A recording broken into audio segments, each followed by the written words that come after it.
Today on Inside the Issues, I speak with Shreen Abou el-Naga about Egypt 3 years after Tahrir Square. Hello and welcome to this week's edition of Inside the Issues, a CG Online podcast. My name is Dr. Andrew Thompson. I'm an adjunct assistant professor of political science at the University of Waterloo and program officer at the Balsley School of International Affairs. Every week we're joined on the program by an expert in global governance, international public policy, or some other aspect of international affairs. Today my guest is Dr. Shreen Abou el-Naga. She is a professor of English and comparative literature at Cairo University. Welcome to the program. Thank you. Shreen, a lot has happened in Egypt since Tahrir Square. For our audience, could you say a little bit about some of the major developments and what it's like in Egypt today? Well, this must be one of the most difficult questions. However, let me begin by this. You know, democracy is not an easy thing, right? Even in the most democratic countries of the world, right, democracy is always encountered by, problems. There are always problems.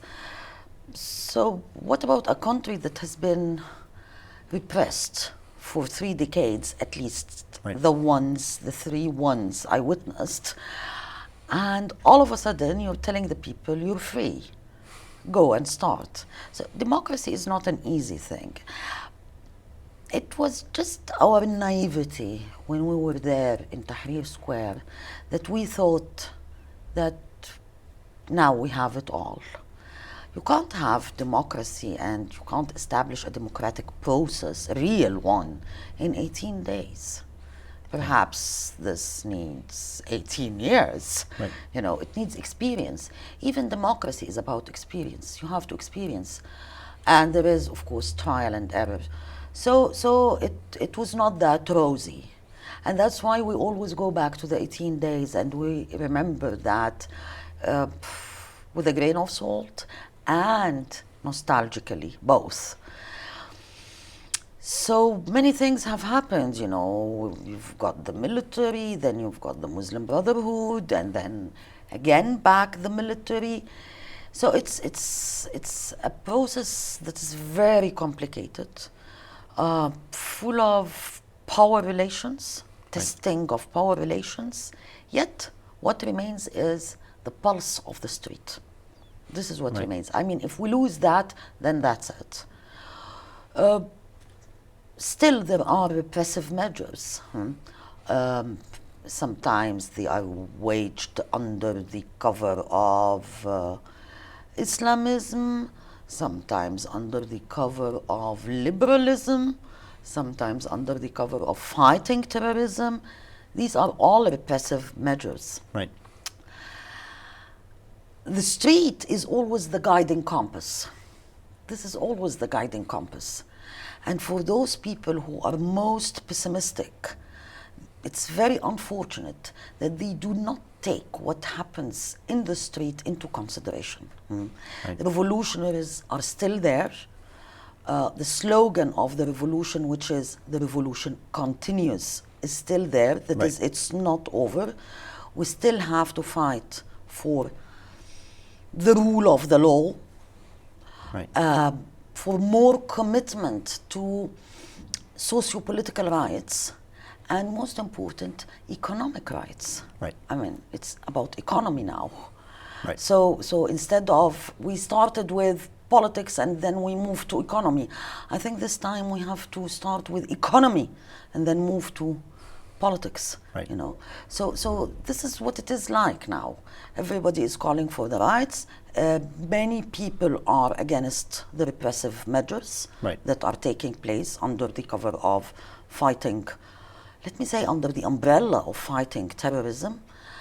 And there we go. I mean, there is a price that we have to pay. There is a dear price that we have to pay. You can't have democracy ready-made for you. You have to pay for that. And this is what's happening now. To an outsider, it appears as though not a lot has really changed. As you note, the military is back in power. Institutions are still very weak within Egypt. Is there a fundamental difference between Egypt today versus Egypt pre-Tahrir Square? There is, of course. a big, huge difference.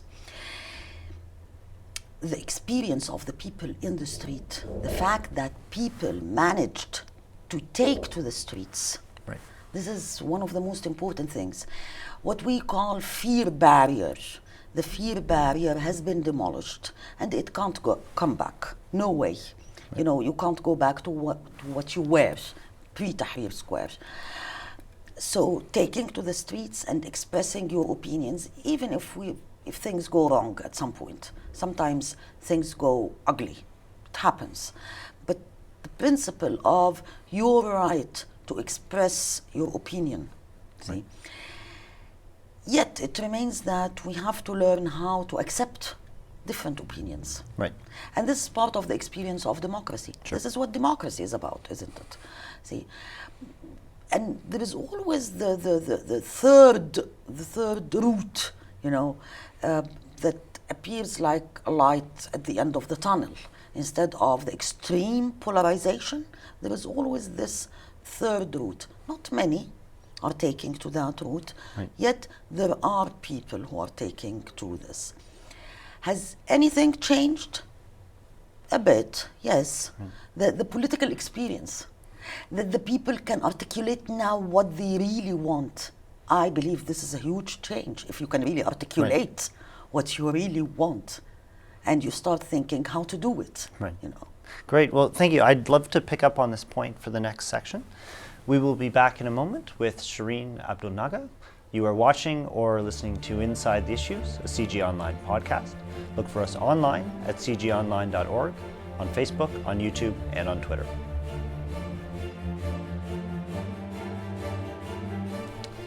Welcome back. Shreen, I wonder if we might pick up on our last discussion, and you and I have chatted about what you've suggested is the emergence of some new intellectuals within Egypt. Can you say a little bit about this? The new intellectuals are the ones whose political consciousness was formed in Tahrir Square in 2011. This is the rising generation, mostly in the 20s or early 30s. And it was the very first experience. Most of them actually were not engaged with the institutions of the state, be it political or cultural. And at that moment, the square formed to them a new path. Right.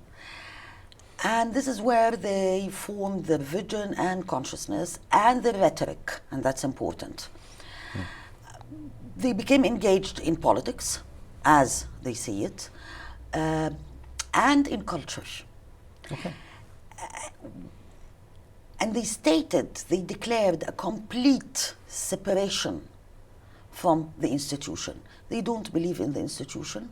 The institution actually has lost credibility for them. Right. And I'm talking here about the cultural institution. Oh, okay. Yeah. So there emerged several forms of static expression, several new forms that were not there before. Independent art groups, and that would include everybody, you know, musicians, painters, actors, actresses, everything you can think of, along with the new forms of expressions like the graffiti drawings, the stencil, the rap, Right. yep, Rap music, yep. So everything, and their language, the discourse they use is really different from what I would call the traditional intellectual. Right. They use a new language, new rhetoric, new discourse. They have a completely new vision, and it's radical, very progressive and radical. It is a vision that is not willing by any means to compromise at all. It was willing to negotiate, but then they wouldn't compromise any of the items they are calling for. So they realized that they don't need the institution at all. Right. And moreover, they rejected any form of domestication or patronization, by the old traditional intellectuals, Right. who have always described those young intellectuals as, impulsive. They are impulsive, they are young, they are irrational. They should find a better way to express their anger. It's a form of patronization Sure. and patriarchy as well. Absolutely. All these forms of power were rejected, completely rejected, and they just rushed to the street and they started their own art there. This is how they established a strong link with the masses, Right. if I can say that. A strong link was established where the political and the cultural are both intertwined. Right. They are not separate at all. So through a certain form of aesthetic expression, there would be, the political vision would be there. There is no separation. Right. And the cultural is the political and vice versa. Traditional intellectuals did not welcome that very much. Perhaps they looked at it as a phenomenal presence at the beginning, and Right. it's something that would fade away. But it turned out that there is an increase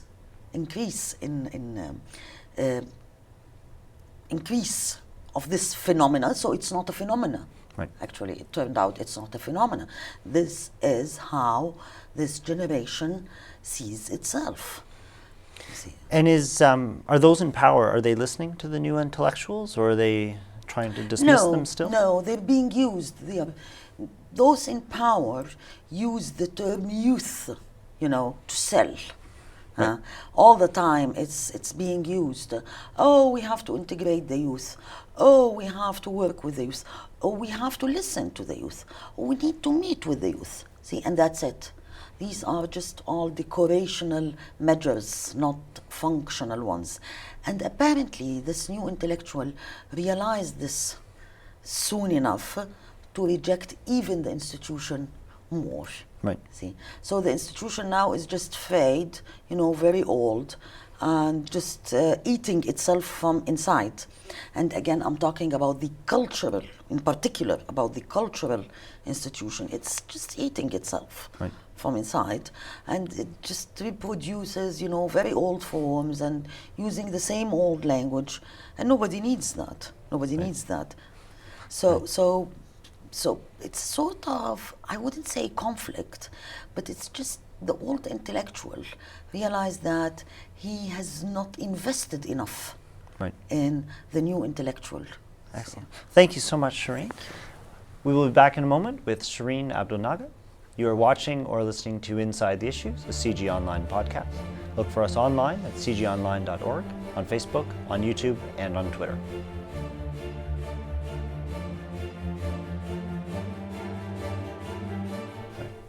Welcome back. Shreen, I wonder if we might use this segment of the show to talk about the human rights climate in Egypt. And again, the perception amongst outsiders, anyway, is that it's individual rights in Egypt have not taken hold within the new political culture, specifically around women's rights. Could you say a little bit about the human rights situation in Egypt, and perhaps start with the question of women's equality? Yeah, well, I have a lot to say about that, so I'll try to just organize my ideas. Let's say the first issue is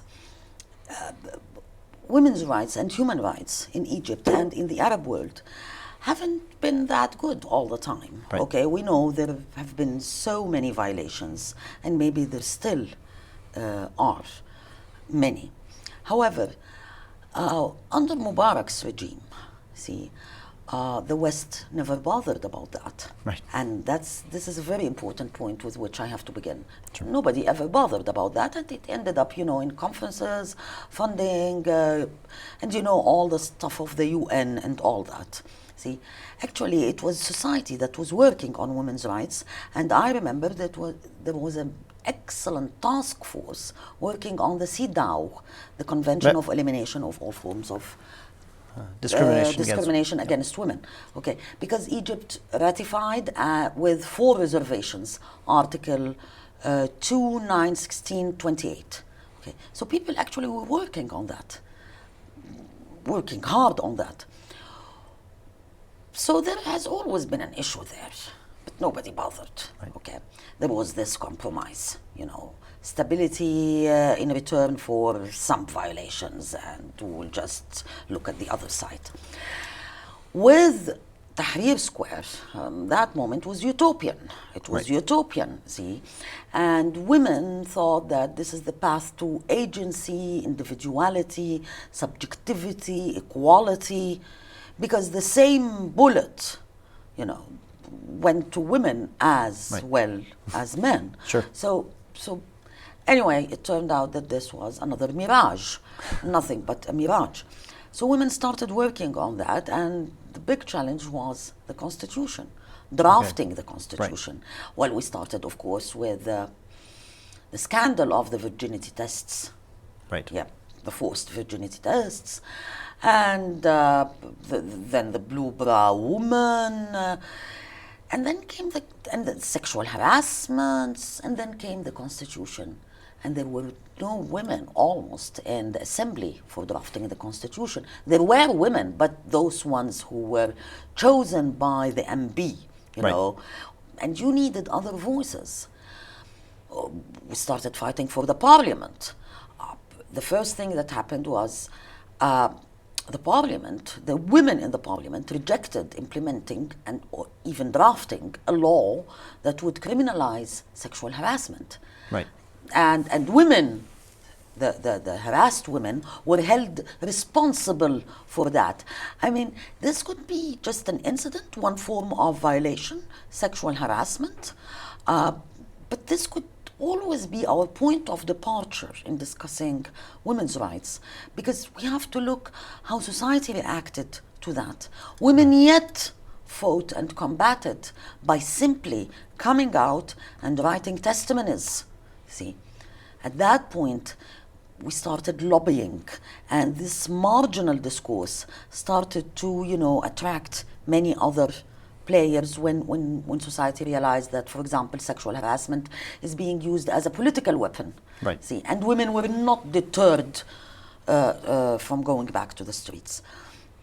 So it's going to take a while. See, at least. Now, with the Constitution we have, the last one, the 2013, there is an article that states very clearly that any form of violence against women is prohibited. Right. So at least we have this now.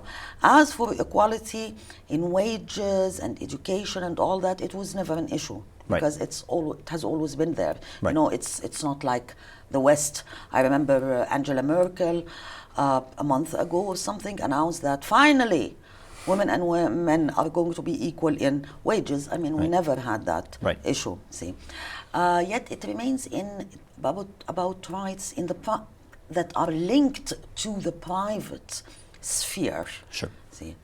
That's why we always say the private is public and vice versa. Right. That is, the personal is political. So it is improving slowly but surely. What we're working on now is the representation, the fair representation of women in the process of decision making. All what we have now is just the Constitution. See, let's see, perhaps later on in the parliament elections, Right. I expect that to be a fierce fight. Right. And along these lines, one of the incidents that garnered a lot of international attention recently was the decision by one of the judges in Egypt to sentence 683 people to death in a matter of minutes. Mm-hmm. And again, to outsiders, this suggested that rule of law in Egypt is a bit of a fiction. Is that a fair assessment? It's a fair assessment if you are really an outsider. I mean, you have every right to see it like that. And of course, I'm not going to defend what the judge did, because this is completely unprecedented and it's outrageous. And you cannot accept that. Apparently, I mean, we don't know exactly what happened, what was on the mind of that judge. But apparently this verdict was issued as something to incite fear. I don't know, whatever it was, it's very crude. Now, 3/4 almost of those who were sentenced to death are not arrested. Right. They are on the run, you know. Now, that's the first funny thing. Right. And the law says that if you surrender, if you bring yourself in to custody, the whole case will be reconsidered.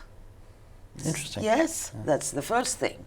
See, and it's in the law. It's stated there in the law. Second thing, you cannot send somebody to death without taking the approval of the Mufti. This is the highest religious authority in the country. Right. See, and in the first verdict, when 400 something, almost 500, That's right. were sentenced to death, the Mufti approved only 37. Right. See, so it's they're not going to be sentenced to death. However, that does not mean that we can accept such a verdict. I mean, the principle itself is outrageous. Right. You cannot use your power just to sentence people to death that easily. See, well, it was not easy, but I mean, the measures were there, everything was there, but this is a number, you cannot do that. This is a massacre. Right. See, this is not going to happen. They're not going to go through this capital punishment, but still the principle, we're completely against this, and there is a wide resistance against that. So as an outsider, what you have to know is that there are many people inside who are against this verdict, not only the MPs. Right. Not only the MPs. Right. See, society, a wide spectrum of society. Great. Thank you very much. We'll be back in a moment with Dr. Shreen Abou. You are watching or listening to Inside the Issues, a CG Online podcast. Look for us online at cgonline.org, on Facebook, on YouTube, and on Twitter.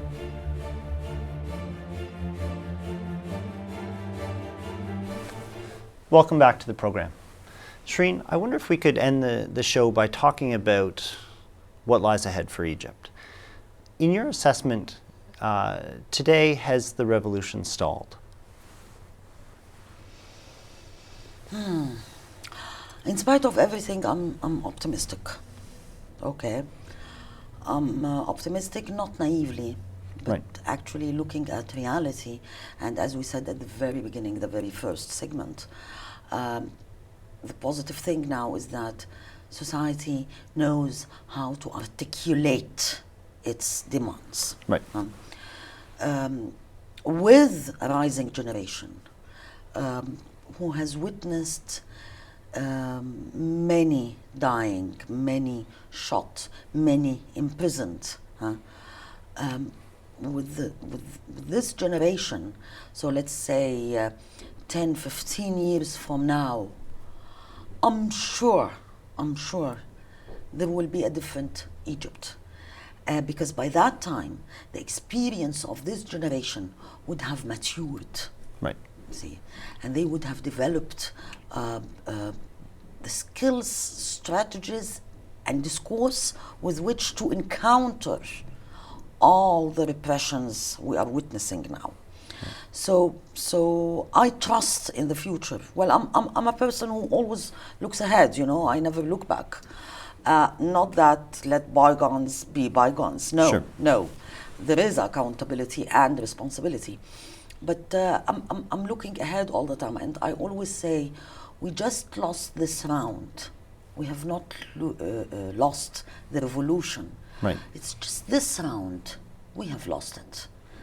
But you know, it's rounds. The revolution is rounds and waves and ups and downs. The path is not rosy, you know, it's difficult. Sure. And if you want to, we bet all the time on who is going to continue.